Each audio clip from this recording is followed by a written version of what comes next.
It has actually been better part of a week since we, and part of this, the Yahowah blog, have continued our presentation of In the Garden. And so this will be the fourth episode of Yahweh's presentation of life in the Garden of Eden. The reason we have directed our attention to something that happened 6,000 years ago is because everything that is depicted in the garden is a harbinger of what we will soon enjoy. You see, God told us the story of what he thought was the ideal situation with humankind and how he worked with and engaged with Adam and then created Towrah for Adam's benefit early on in this protective enclosure of great joy.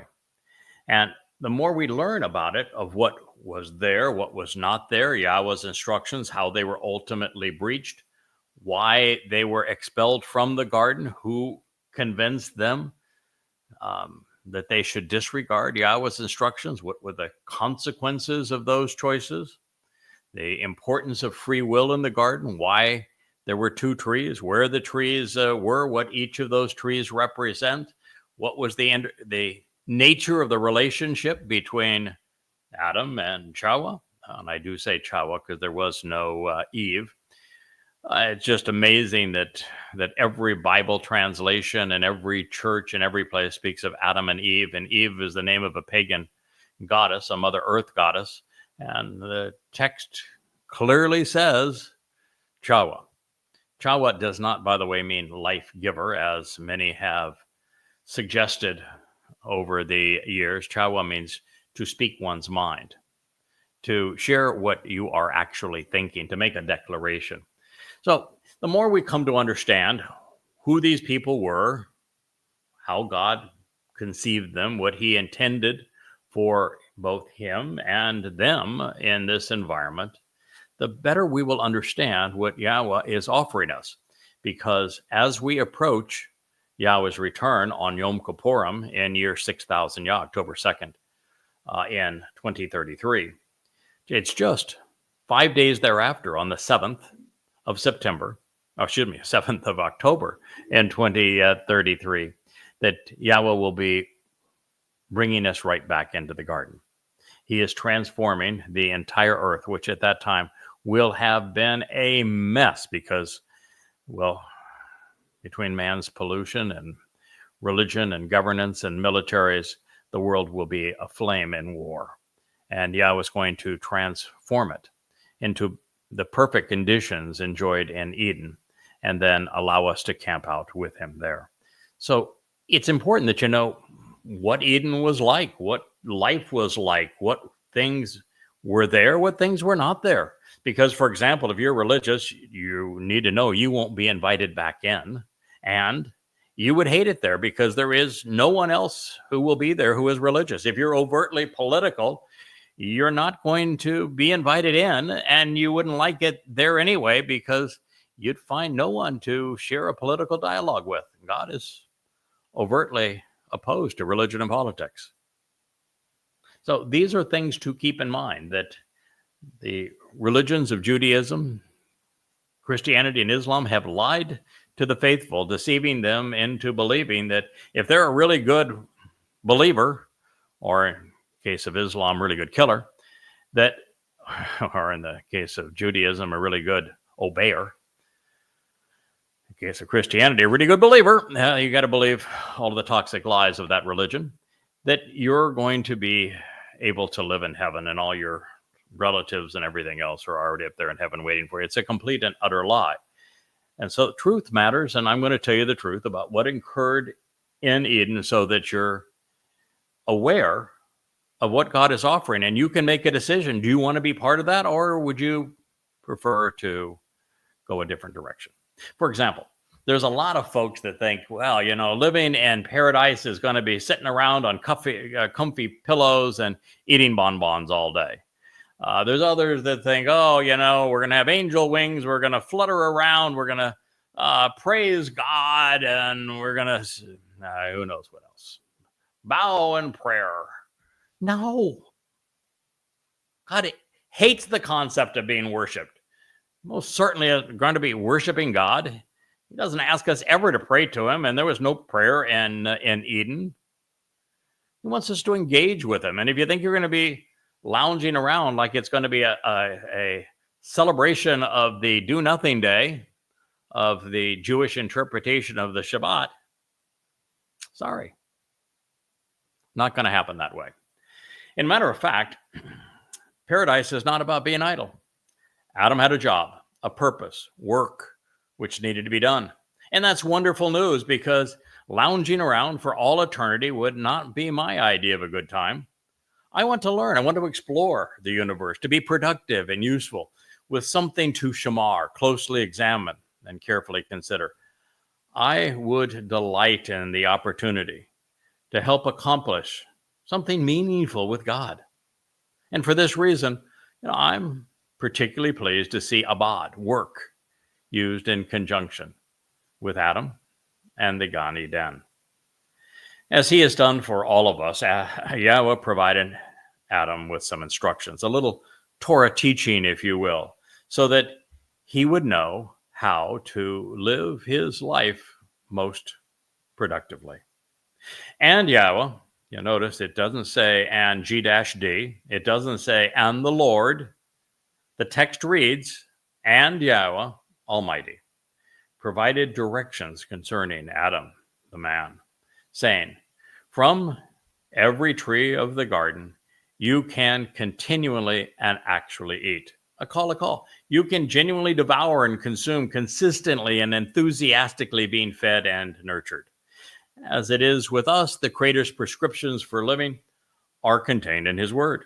Today, we should think of his Torah as our owner's manual, God's instructions for fruitful and productive lives, indeed, for great lives.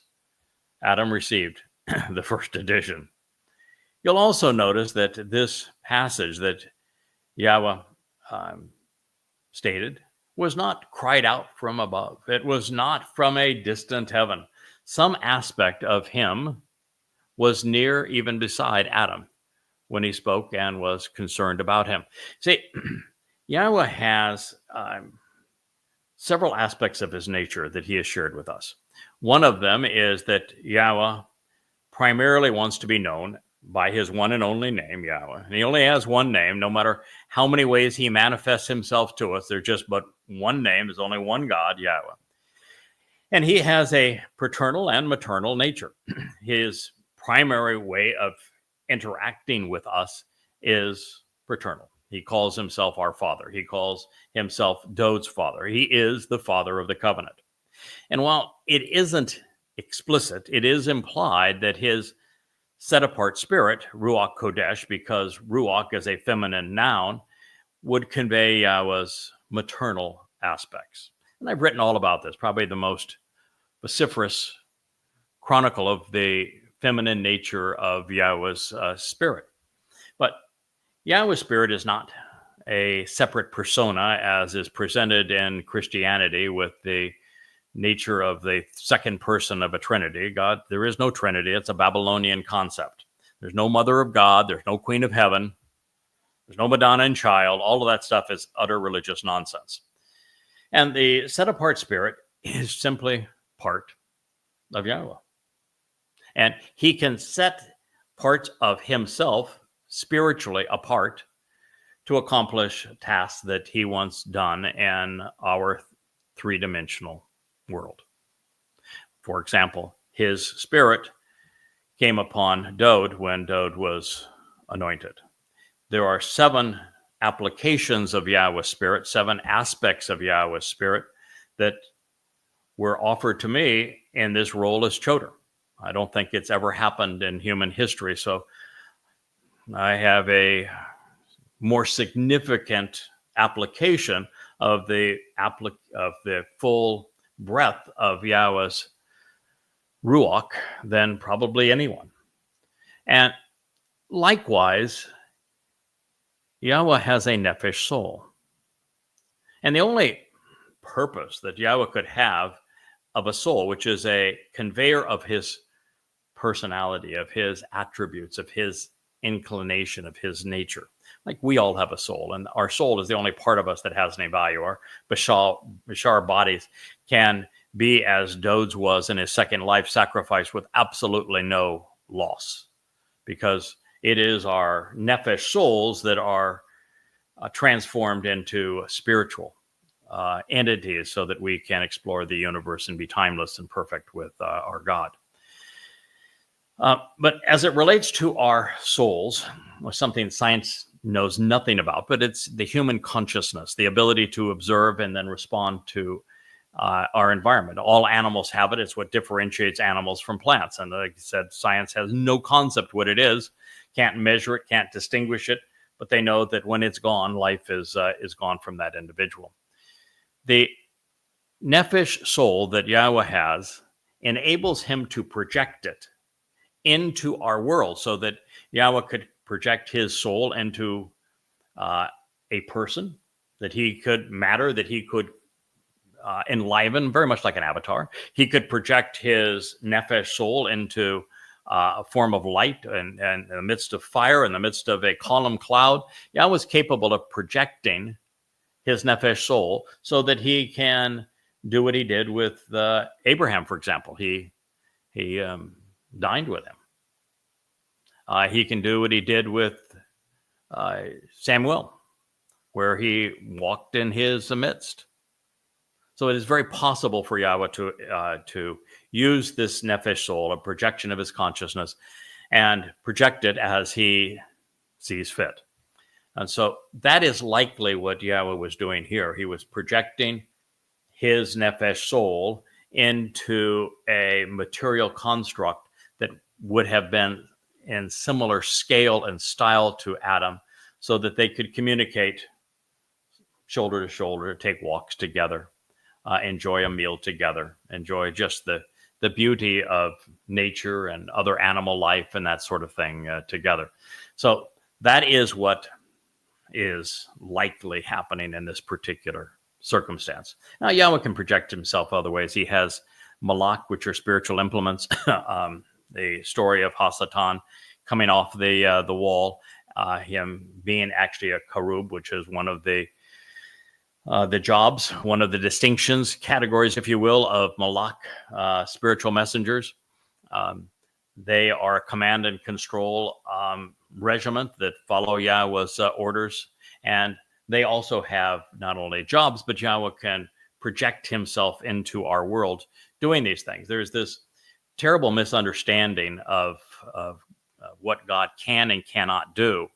For example, in Christianity, where the impression is that God lived and walked among us. Not possible. All of God won't fit into the entire universe, much less our galaxy, much less our solar system, much less our planet, much less in a single human form. It's just a tiny, tiny aspect of God's nature via either his ruach or his nephesh, both of which, by the way, are feminine, that can be projected in a person. And he has these spiritual implements, the malach, who protect those who work with him and who influence the world as it's necessary, so that ultimately his objectives are achieved.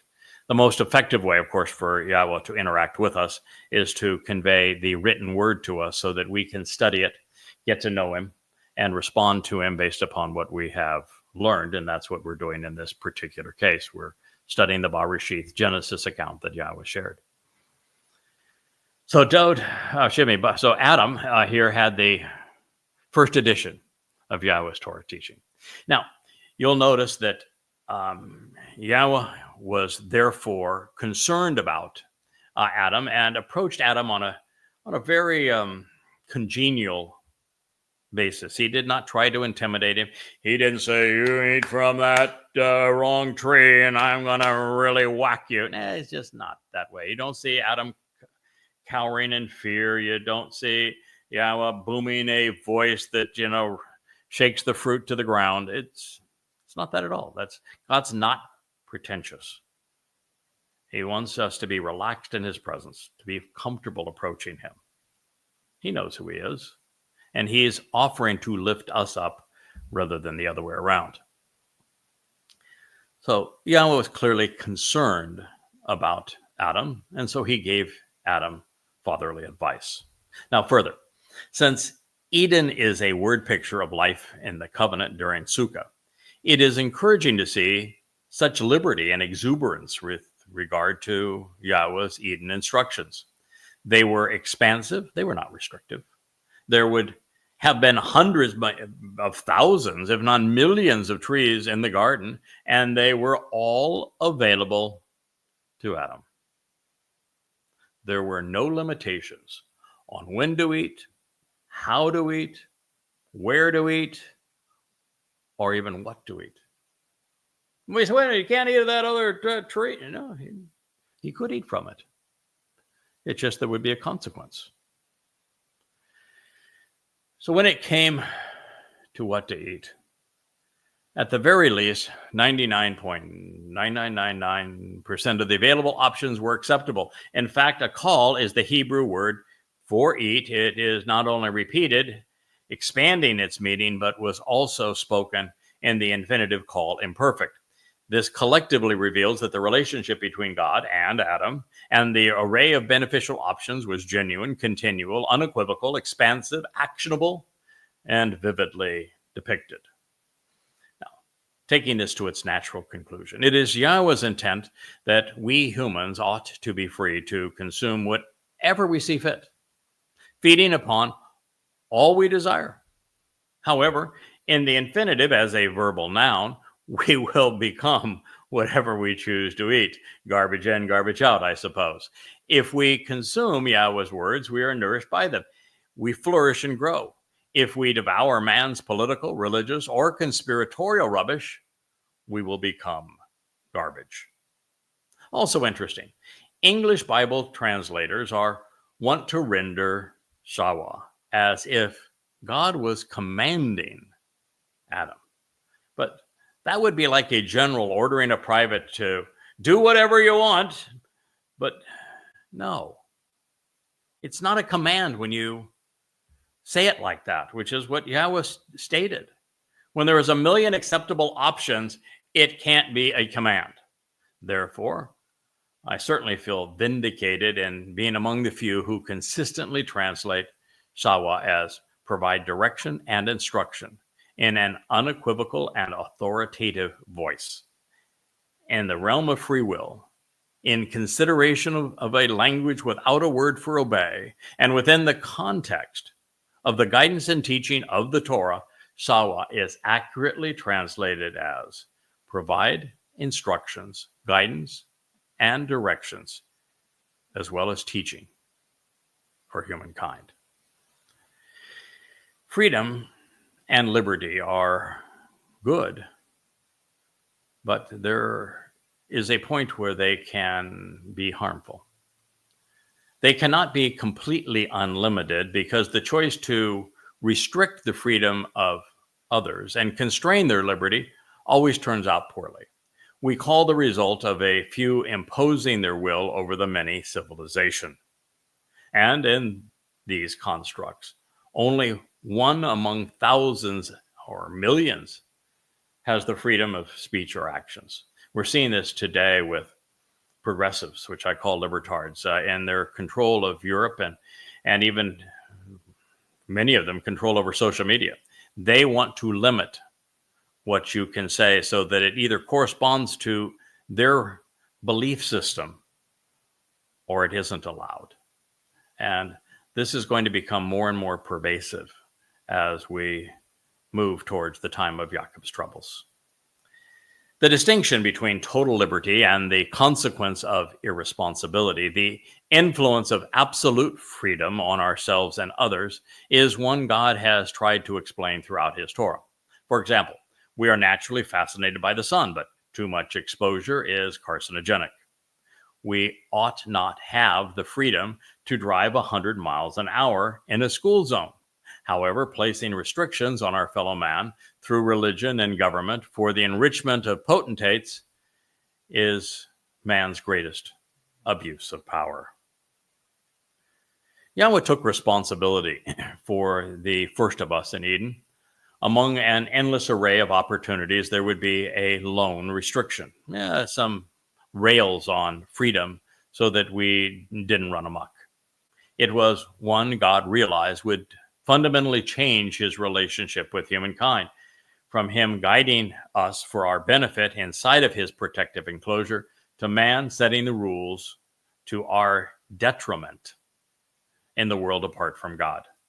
The Rubicon between heavenly guidance and human dictatorships was placed at the confluence of the four rivers that flowed from Eden. God said, but from, and it could be but or and, then from the tree of the knowledge, Dea, the awareness, the acquisition of information through observation, along with the exercise of good judgment leading to understanding, the ability to make rational connections between appropriate aspects of discernible evidence, relationally, being moral, being discriminating, perceptive and judgmental, judicial, if you will. It is actually the feminine form of Yada, and that means to know in a relational sense and to become aware of. Good, Tob, which is beneficial and productive, correct and proper, favorable and enjoyable. And bad, that which is evil and harmful, corrupt, morally inappropriate, malignant, and disagreeable. Do not make a habit of continuing to eat from it. As a consequence, in a day you will absolutely die, defined by having eaten from it. Bereshith, Genesis 2:17. So there would be an exception, as there must be when it comes to expressing one's freedom in relationship to others, this other being God. Adam was free to live within the home Yahweh had made for him on one condition. The lingering question then for the rest of us is, are we willing to accept the realization that Yahweh has established conditions, let's call them parameters, for living in his home as part of his covenant family? For your sake, I hope so, because there are 5 of them. They have been communicated as instructions for our well-being, and they are all in the interest of a loving and productive relationship. As it relates to these instructions, there is one prerequisite for living as Adam was doing in the Garden of Eden. The covenant's lone restriction is that we must not approach God with mankind's Babel, confounding and interwoven political and religious notions. To be part of God's family, we must first walk away from the family of man. Now, that is something that I've had to deal with a lot here recently between incidences near and far. And what I've come to share and what I've come to realize is that there are very few human expressions of family that aren't shattered. Almost all of us, and maybe the answer is all of us, have an aspect of our family that is broken. Our mother and father fought with one another, or they were abusive towards us. Experienced both. We have issues with a sibling. We get married, and it just doesn't turn out the way we had hoped. I was married for 34 years, and, well, only 33 and a half of them were miserable. We can have the same issues of our children. We can pour our lives into them. We can give them every opportunity to grow and be successful. We can nurture them all the way to the point that, well, in my case, one of my kids, I think, had 15 years of college. Might have been more. And we can help every step of the way and fight every battle for them. But at some point, we must let them go. And sometimes it just doesn't work out.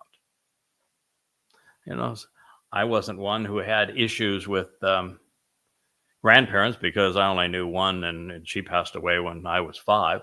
But I have had challenges with grandchildren, not because my grandchildren were bad. I got to know my first and only granddaughter, and it was the most special, loving, uplifting, just genuine, happy thing that I had experienced in a very long time. But even that was taken away because when I divorced my ex, my eldest son was imprinted by her, and he made certain to know that our relationship would be fractured as a result. It's just the nature of things. Adam and Towrah had a fractured relationship, and their children had a really, really fractured relationship, one killing another. And they were expelled from the garden, and there were consequences as a result. Look at the relationship between Abraham and Sarah. Abraham pimped Sarah out twice, for lambs. I mean, what a disgusting thing to do. He chose Ishak, who became the forefather of Islam, over or Ishmael over Ishak, which Yahweh chose Ishak. He was born of Sarah.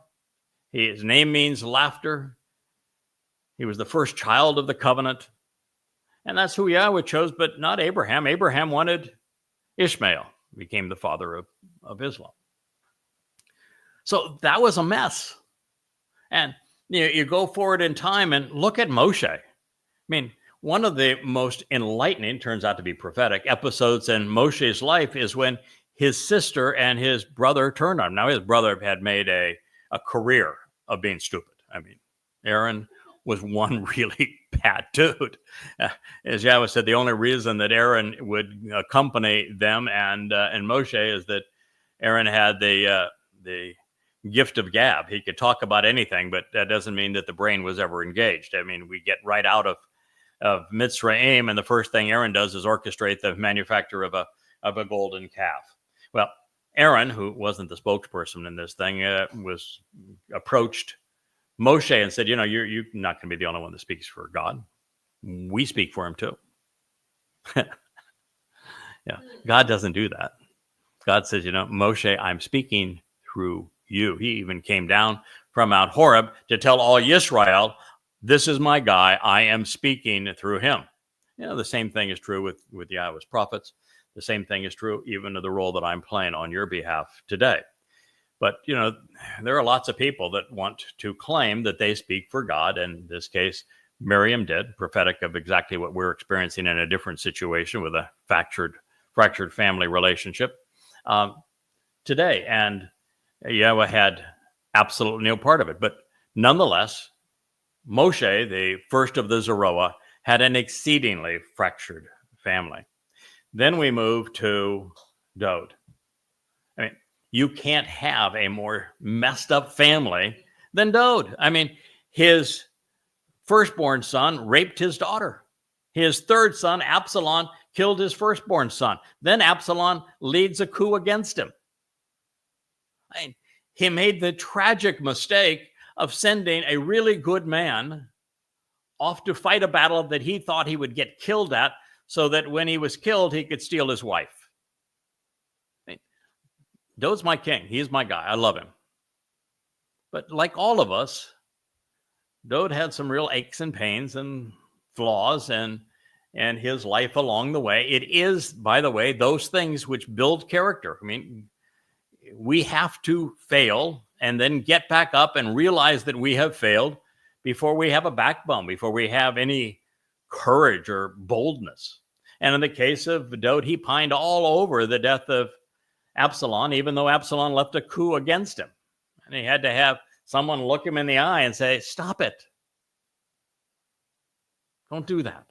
So it is the history of humankind, fractured families. And so what Yahweh is doing is he isn't trying to fix the human family. He is telling you the human family is badly broken, but at its very best, it is designed to reflect the covenant family that he is offering to us, which is perfect.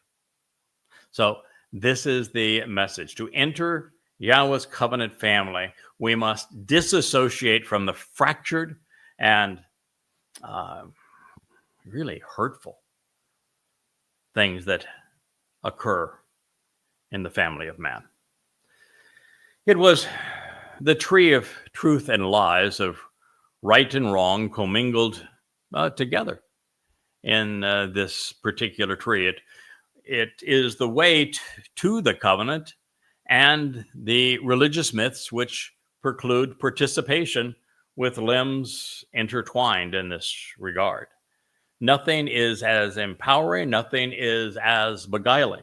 I think to a very large degree, the role that Yahweh has asked me to fulfill, because the first designation that we came across in this particular role is choder. The 11th chapter of Yeshaya 11 is written specifically of who the choder is and how he's going to be empowered to fulfill this mission, and what he is going to write and then convey that calls God's people home. And the choder is a stem off the main branch. It is a sucker that gives life to the fallen stump or rootstock that is Israel. And so there is a significant inference that David is the main branch off of the tree of lives, which enables us to have our lives restored as part of the covenant family for having fulfilled Pesach, Matzah, and Bikurim. And that my role is to be a source of knowledge, both that which is good and productive and that which is counter to your interests and therefore unproductive. And you have to know both. It is essential that you know that Islam declared war on God's people, which is why I wrote the 5 volumes of Goddamn Religion. It's important that you know that Christianity piled its lies right on top of the truth when they created the counterfeit of Dode. It's important that you know that Judaism countered the counterfeit Messiah with a counterfeit Messiah of their own, and Rabbi Akiva, the father of Rabbinic Judaism, foisted Bar Kokhba on the Jewish people, causing the diaspora and tragedy for God's people. It's important that you know those things so that you can clear away the muck and see Yahweh more clearly. And at the same time, once that muck has been cleared away in Christianity, Islam, and Judaism, even of progressive hypocrisy, then it is important for you to know the truth. And the way that you come to know the truth is through accurate translations of Yahweh's testimony, combined with commentary and insights that bring it home to you in such a way that it is actionable, that you can understand who Yahweh is, what he is offering, and what he expects in return. So, quite frankly, nothing is more empowering or more beguiling than evidence, whether it is of things that are good or things that are bad.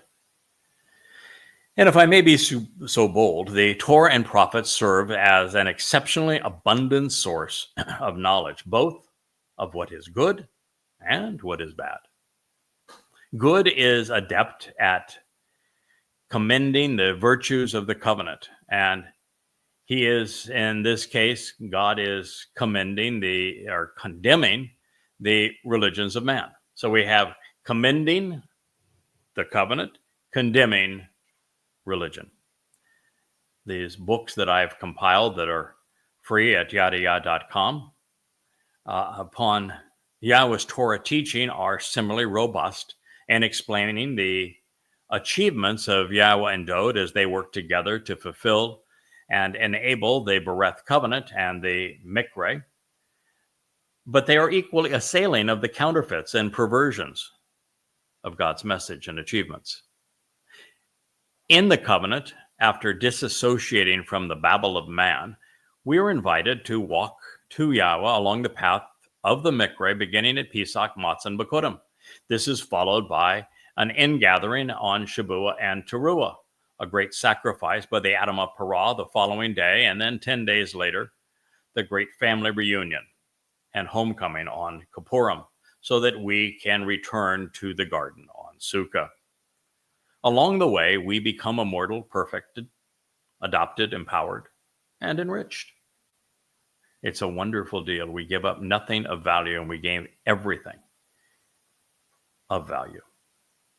So after coming to know what he was offering and expecting in return, we are asked to trust and rely upon Yahweh to do as he has promised, such that we are not trying to save ourselves individually, nationally, or religiously.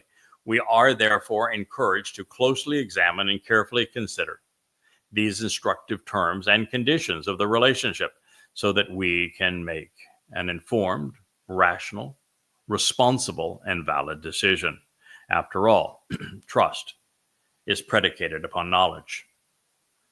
Those are the first four conditions of the covenant. Finally, the fifth condition, we are guided as parents to circumcise our sons in recognition that the doorway to life and the pathway to heaven provided through the mikveh are restricted to those who bear the sign of the covenant. And that sign reveals that we have been cut into the covenant by severing ties with those who have been excluded. In the garden, however, there were no confounding human institutions to avoid and disassociate from, because it was already set apart from them, if you will, and distinct from politics and religion. There was none of those things there.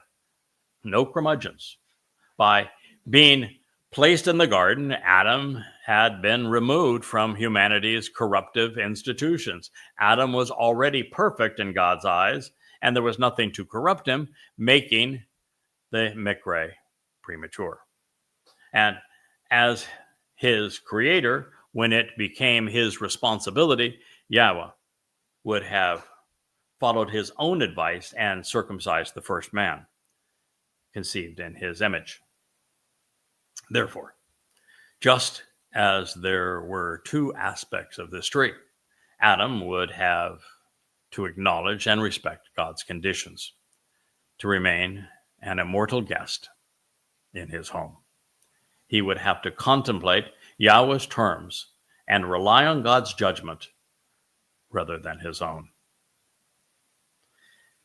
In a cosmic sense, in eternity, when we are empowered and become seven-dimensional, with the universe at our beck and call, this would be like saying, you can visit and enjoy the 400 billion galaxies out there that I've provided for your entertainment, each averaging 100 billion stars or so, most replete with solar systems and those with a score of planets and moons.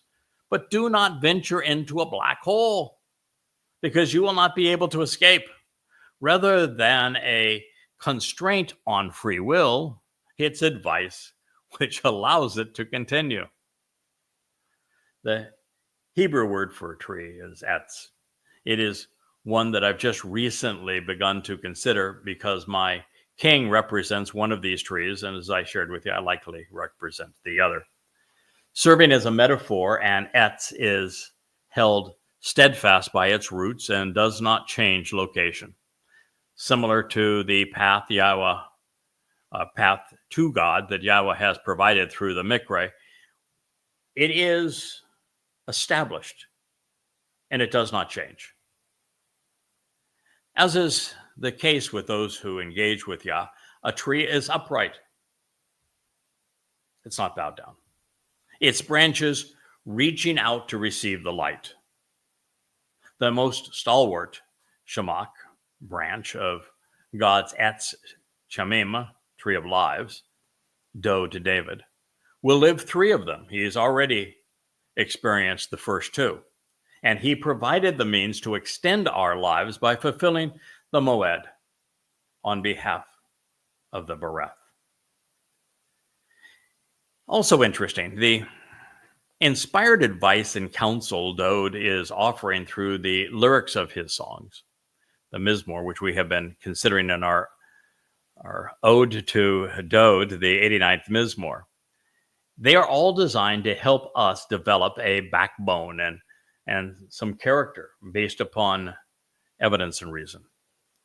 When we are confronted by challenges, when we're girded by such knowledge, we can overcome. And that not risk being shut out of our Father's home.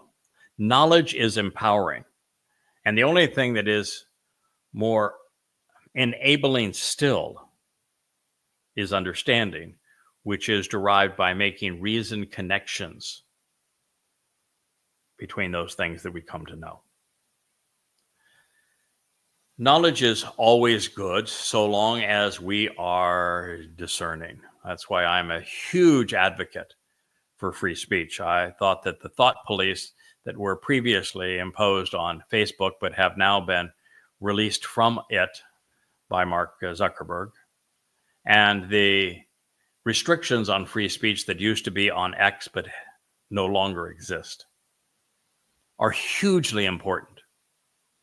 People ought to be able to make a fool of themselves. They ought to be able to say whatever they want to say. And we individually ought to be disciplined in our discernment so that we can differentiate between truth and lies, right and wrong, good and bad. When somebody celebrates in the streets and in universities, as Muslims and progressives are doing, celebrating what occurred in Israel when Muslims raped and tortured and abducted and committed acts of mass murder, you know that something, or should know that something is seriously wrong with their noggin. Something is seriously wrong with their sense of morality. You ought to be able to say stupid stuff, but you ought to be able to differentiate, which the religious don't seem to be able to do, nor do the overtly political. So we have to be discriminating. And the best way of knowing what is good and bad, productive and counterproductive as it relates to Yahweh is to study the Torah. But if pursuing the Christian New Testament, the rabbinical Talmud, or the Islamic Quran, the person who isn't discriminating will ingest debilitating toxins. Nevertheless, since evil proliferates when unchallenged and unchecked, on occasion it is incumbent of some of us to rebuke man's most deadly venoms. And that can only be done through the knowledge of good and evil. In light of God's previous point that we can be tainted by what we eat, should our quest for knowledge take us away from the light, from that which is correct, beneficial, and good, and toward the darkness of that which is improper and counterproductive? Unless it is to warn God's people about the horrid consequences associated with, for example, Judaism, Christianity, and Islam, those who expose themselves are likely poisoning their souls and will die. Excuse me. In a very real sense, it is the tree of becoming aware. Watermelon juice there is the odd color of that, something my wife brewed up for me for a scratchy throat. I apologize. But I think it is the tree of becoming aware, something that I've tried to devote myself to these past 23 years. And by contrast, at least at this point, all Adam knew was Yahweh, the benefits of the relationship, the beauty of the environment. But by failing to properly examine and consider God's instructions, he would soon encounter the great deceiver and experience what it's like to be separated from God. Said another way, the acquisition of Death, knowledge, is good or bad based upon the credibility of the source, its reliability, and the intent. When directed at Yahweh's testimony with Death, we can accumulate information and observe instructions which enable rational thought and the exercise of good judgment. By making responsible and reasonable connections along the way, we come to understand and benefit from the relationship that God has intended for us. And by warning the innocent about Ra, that which is vile and wrong, our knowledge of it can protect them. Excuse me. This second tree, therefore, is a referendum between that which is moral and right, valuable and worthy, even generous, pleasing, and joyful, against that which is immoral and wrong, worthless and restrictive, displeasing and harmful. When it pertains to Yah, it is relationship versus religion. That is the ultimate choice. And through these contrasts of light and darkness, Yahweh was offering Adam and us through him a choice.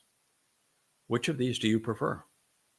And are you willing to listen to God and rely upon his provisions, or take the advice of others, not knowing if they are reliable, if they're telling the truth, or the ultimate consequence of it? For example, Paul claimed to speak for God. He wrote and inspired most of the Christian New Testament. His 14 letters came first, and then he shaped the Gospels in his image. And if you believe that he spoke for God, then you have been misled, because all he did was contradict God. And if you're contradicting God, you can't be speaking for him. It is exceedingly simple to think your way out of Christianity. But you have to know what God said, and then you have to think. And that is the issue we're discussing. Sometimes it is little things which make the biggest difference. In the previous statement in Genesis 2:16, a call was repeated, a call, intensifying the action defined by the infinitive call imperfect, rendering a call. You may genuinely devour and consume consistently and enthusiastically, being fed and nurtured, continually being defined by actually eating. But when negated at the conclusion of Bereshith 2:17, the verb stands alone and without the imperfect conjugation. Therefore, it conveys the idea that he would be defined by having eaten from it, actually describing himself by what he consumed. The opportunities would be endless compared to the lone restriction.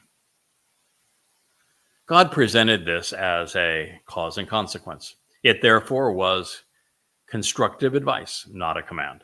A general only provides soldiers with the consequence of disobeying his orders when he knows that a command will not withstand scrutiny. Do this or else.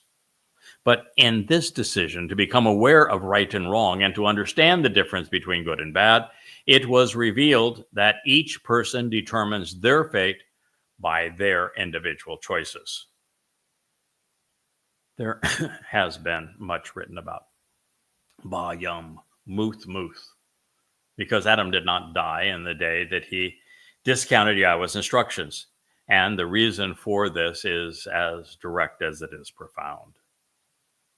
What ended the day they twisted God's instructions to suit their agendas was Adam's and Chawah's ability to live with Yahweh.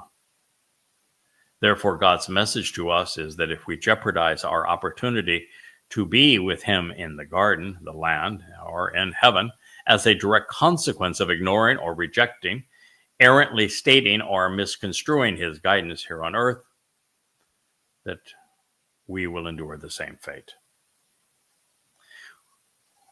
Well, we're getting a little ahead of God's story. The inherent teaching is that the disposition of Adam's and Chawah's souls and those of their descendants would be at their discretion. They would soon be subject to the influence of other men and women, and their interactions and affiliations with them and apart from God would determine the length of their lives and the ultimate result.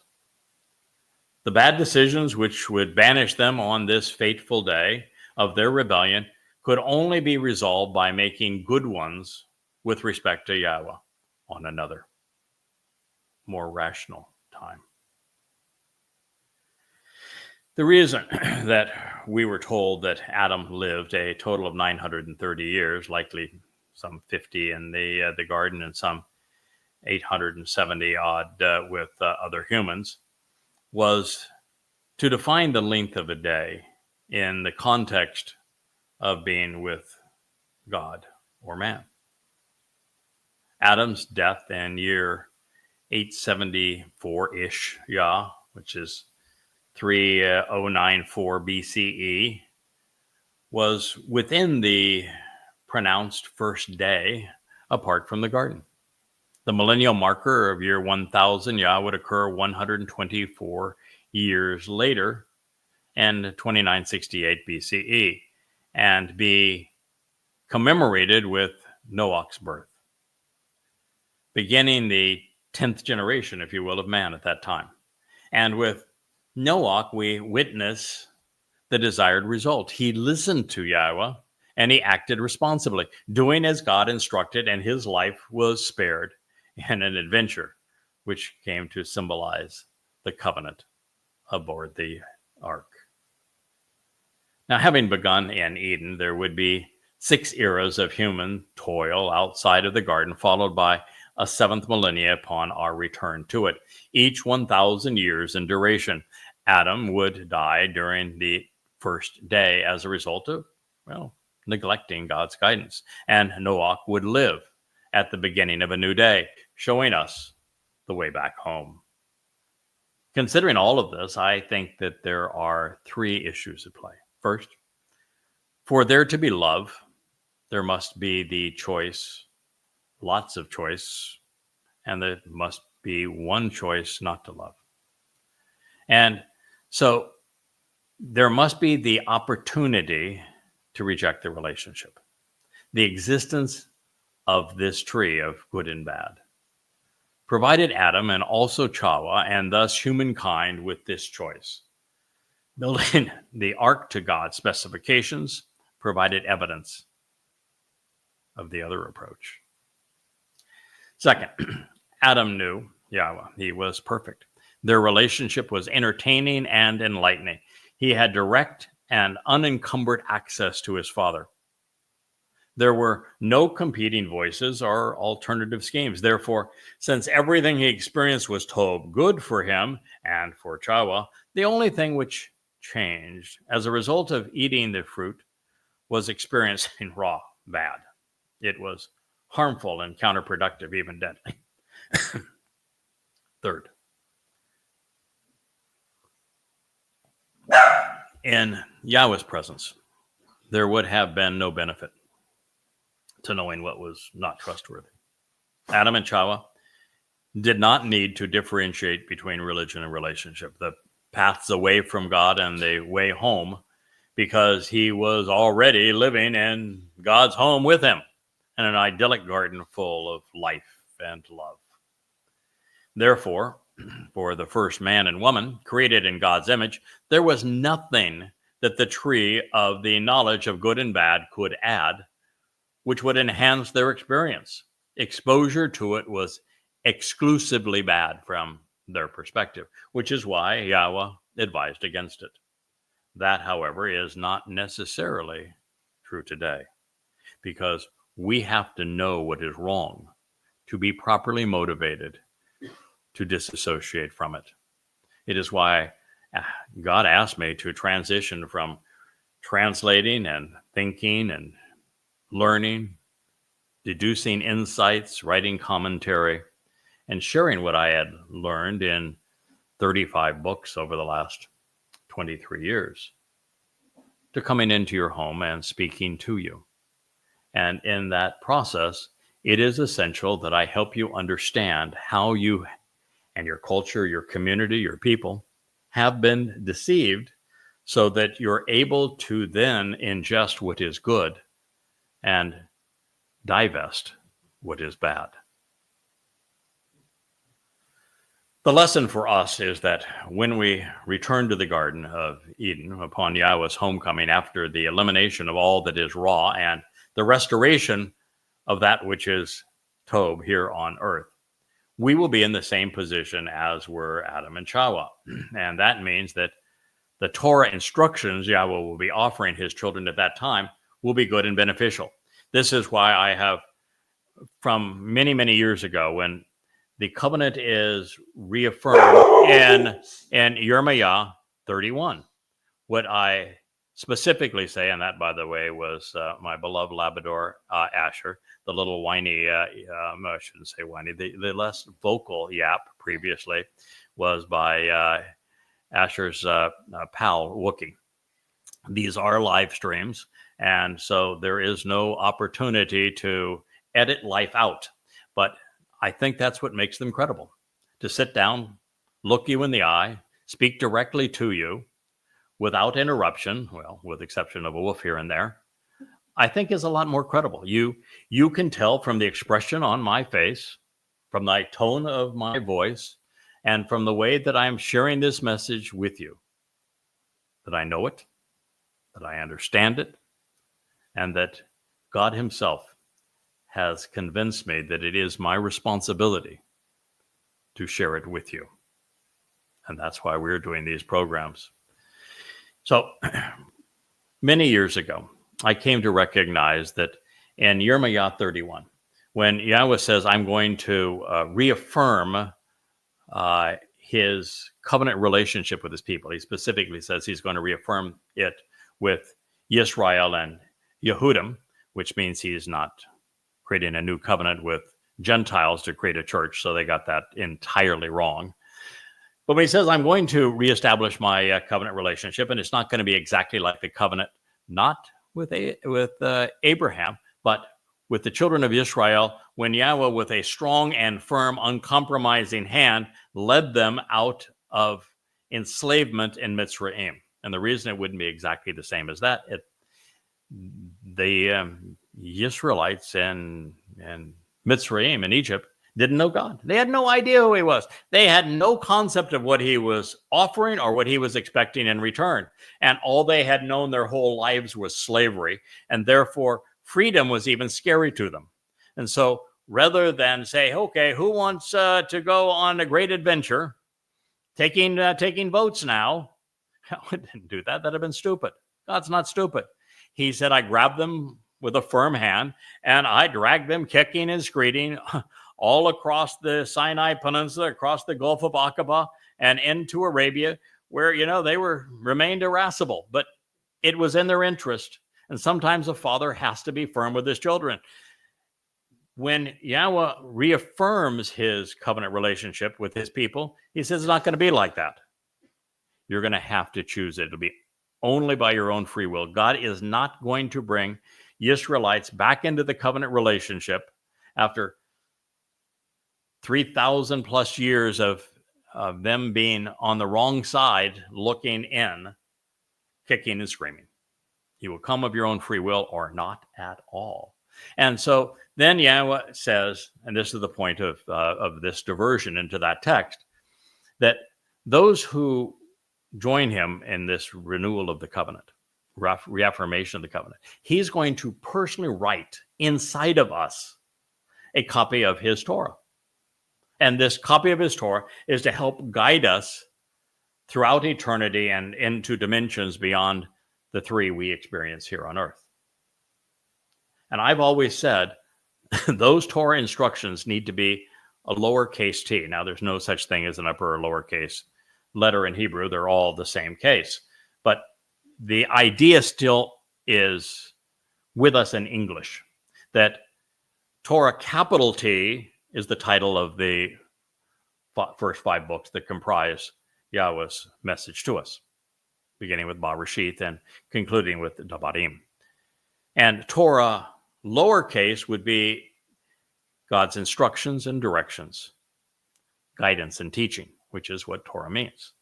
And so my conclusion is that when he writes his Torah inside of us, it's going to be Torah lowercase t, because 99% of what's in the existing Torah isn't going to help us in eternity.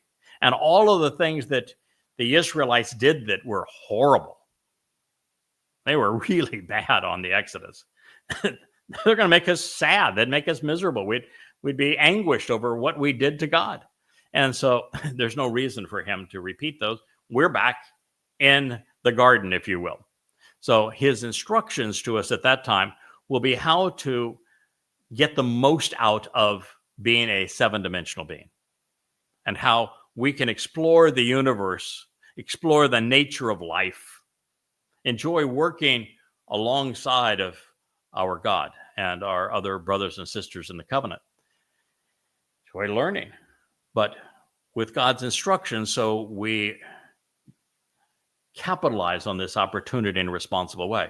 That number of choices that are afforded to us, just as we go from 3.5 dimensions stuck in time as we are now, to fully integrated into the 4th dimension, is an infinite increase. And it's an infinite increase again as we go through the 5th, 6th, and 7th dimensions. So we're going to need some guidance so that we capitalize on our opportunity and don't do things that will endanger us or others. So it's going to be a lowercase t. And that means that the Torah instructions should be considered guidance and teaching, all of which will be beneficial. And his productive care, there will be an infinite number of beneficial opportunities, along with a minimal number of instructions to keep his children safe. But even between now and then, we actually need what the first couple consumed: knowledge.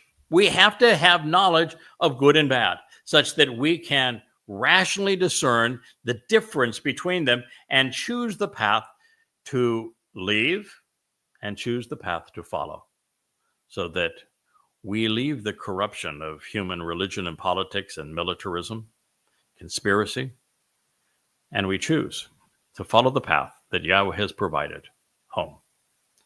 Now, this is the first time the consequence for rejecting Yahweh's instructions has been specified. And you'll notice it isn't eternal damnation. The consequence for ignoring God's instructions is simply death. Eternal damnation and death are very different things. Something that I came to realize, I may be the first person to ever realize, that Yahweh is not saying if you disregard him, that he's going to torment your soul forever in hell. If he did, he'd be sadistic. If he did, there really would be no choice. If he did, he'd make everything associated with him fearsome and disgusting. That's why so many atheists say that, this notion that God says, love me or I'm going to torture you forever in hell, is absurd, and they choose not to be religious. Well, God never said such a thing. And here's the first evidence of it. He says the consequence of disregarding him isn't torture. He's not playing Allah, He's not saying that it's going to be fires and, like the Christian Jesus. They're going to scald people. In fact, there are not going to even be any bodies after our departure. Our bodies rot away. It's only our souls. And so he's saying that the soul is going to die. The soul dissipates into nothingness. There's no reward. There is no punishment for those who choose to neglect Yahweh's instructions. That is an essential truth. And the realization that there are therefore three options for human souls. You can choose to follow Yahweh's instructions and go to Shamayim. You can choose to ignore them and your soul simply ceases to exist. You can choose to lead people away from God and harm his people, as so many are doing today, and you get to have an all full paid trip to Sheol, where you'll get to spend an eternity as Hasatan's guest. No fires, it's a black hole. No light, only one dimension. Time is eternal. Don't take that choice. So, this is the very thought that God is conveying to you, and I likely the first person in human history to present these three destinations to you so that you could understand what your options are, and that so you would appreciate the fact that God is being incredibly fair when he says that if you disregard him, the consequence is simply death. You were given the gift of life. You were given the gift of free will. You were given the capacity to think through your nasama, conscience. Hey, just squander them. So no harm, no foul. You got your life. It was all a gift and beneficial for you. You didn't take advantage of it. And at the end of life, that's just the end of life. And that means that the result of disregarding Yah's instructions is not eternal suffering. Yet every mainstream Christian derivation, Catholic, Orthodox, Protestant, and evangelical, insist that those who reject their God are damned to an eternity in hell. Their God is a liar because Yahweh just said the opposite. Moreover, the Christian God is sadistic, as is Allah in the Quran, who spends all of his time, by the way, torturing people in hell throughout the Quran. Only a demented deity would say, obey me, or I'll torture you forever. Not only is the Hebrew word for death repeated twice in this passage, muth is the antithesis of eternal existence in hell. Therefore, for the church or mosque to be right, God must be wrong. It's that simple, that obvious, that cut and dry. And yet, not one religious cleric in a million comprehends this divine mandate. It is as if the fear of that they engender by errantly presenting their religious hell serves their interest by frightening the faithful into compliance and contributions. Or else, why would they all promote the same lie? I mean, it's got to be in the top 3 or 4 most repeated themes throughout the Quran. You don't capitulate to Allah and become his slave and fight and kill for him, then he will personally assure that you spend all eternity in his company being tortured. Ridiculous. I'm not sure Christianity is much better. In the case of Judaism, they simply deny the existence of heaven and hell. Maybe slightly better, but it's not right. As we make our way through the Torah teachings and Nabi prophet statements and the books bearing now Yahweh's brand, we find overwhelming evidence that Yahweh lists 3 consequences related to the choices that we make, as I have just stated, not 2. Therefore, we must have 3 potential fates which await us depending on our choices. The most often presented, the most common is this one, death, the cessation of life. Those who choose not to Yada Yahowah, who do not trust and rely upon him, will live for a very short while. But ultimately, death will be the end of their existence. Upon their mortal demise, their souls will cease to exist. God doesn't know them. They don't know God. For the overwhelming preponderance of people, there will be no eternal life in the Father's home, nor hell by any definition. This insight is profoundly important, and yet it was unknown prior to being heralded by me in these pages. The 2 better known consequences, well, they still exist. There is a place of eternal separation, complete exile from the garden. However, there is no fire in it. There is no torture because Sheol is a lightless prison, estranged from God. The closest known allegory to this would be a black hole, where nothing escapes. Time remains eternal. Only those who are actively engaged in leading people away from God, which would be most religious and political authorities, many media spokesmen, lots of academics and societal influencers, and those who deliberately harm God's people, like all of the Muslims that are calling for this extermination of Israel and Jews, as well as the progressives that are aiding and abetting them, those who participated in or celebrated the torture of Jews on 10/7/23. So if you are sent to Sheol as a result of doing either of these 2 things, you will, well, be in a very popular and religious place because every pope is going to be there. It will be exceedingly religious. You'll find Paul there. You'll find Akiba. You'll find Muhammad. Will all be there. So if you emulate them, if you venerate them, you'll get to spend your eternity with them. Special bonus. God's fair, after all. The consequence of listening to Yahweh's instructions and accepting his advice is to live forever with him in his home, whether that is in Eden, as was the case with Adam, as will be the case with all of us that are part of the covenant family, Yisrael, or heaven thereafter. Those who rely on Yah become covenant, become his children, and they inherit all that is his to give.